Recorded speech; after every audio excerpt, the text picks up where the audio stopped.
అధికారం ఉన్నా లేకపోయినా పేదల కోసం, కష్టజీవుల కోసం, కార్మికుల కోసం పోరాడే పార్టీ సిపిఐ అని సిపిఐ జాతీయ కార్యదర్శి రామకృష్ణ అన్నారు. సిపిఐ కర్నూలు 17వ నగర మహాసభ సందర్భంగా నగరంలోని సి క్యాంప్లో ఏర్పాటు చేసిన బహిరంగ సభను ఉద్దేశించి ఆయన ప్రసంగించారు.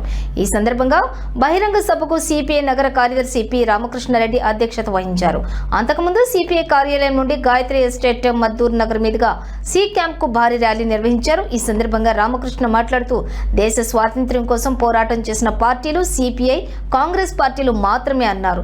ఎంతో మంది ఆస్తులు పోగొట్టుకుని సంవత్సరాల కొద్దీ జైలు జీవితాలు అనుభవించడమే కాకుండా తమ ప్రాణాలు కూడా త్యాగం చేశారని గుర్తు చేశారు.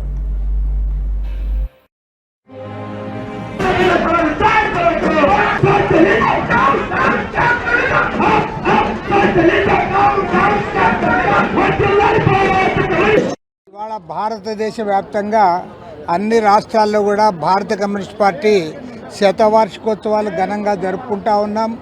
రేపు డిసెంబర్ 26వ తేదీ నాటికి భారతదేశంలో భారత కమ్యూనిస్ట్ పార్టీ ఏర్పడి 100 సంవత్సరాలు కావస్తూ ఉంది.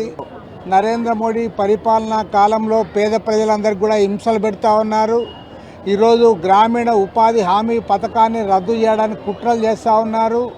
మహాత్మా గాంధీ గారికి సాక్షాత్తు పార్లమెంట్లోనే అవమానం జరిగింది.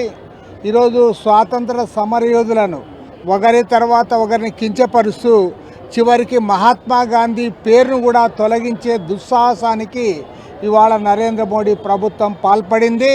కాబట్టి ఈ ప్రభుత్వానికి వ్యతిరేకంగా దేశవ్యాప్తంగా కోట్లాది మంది కష్టజీవులను సమీకరించి పెద్ద ఎత్తున పోరాటానికి సమాయత్తమవుతా ఉన్నాం. గ్రామీణ ఉపాధి హామీ పథకాన్ని కొనసాగించాలి. అదేవిధంగా ఈరోజు లేబర్ కోడ్ల పేరుతో కార్మికులకు వ్యతిరేకంగా కూడా ఈ ప్రభుత్వాలు చర్యలు చేపడతా ఉన్నాయి.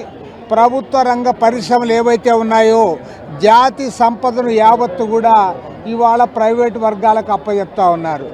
మన రాష్ట్రంలో మన ముఖ్యమంత్రి చంద్రబాబు నాయుడు గారు మరింతగా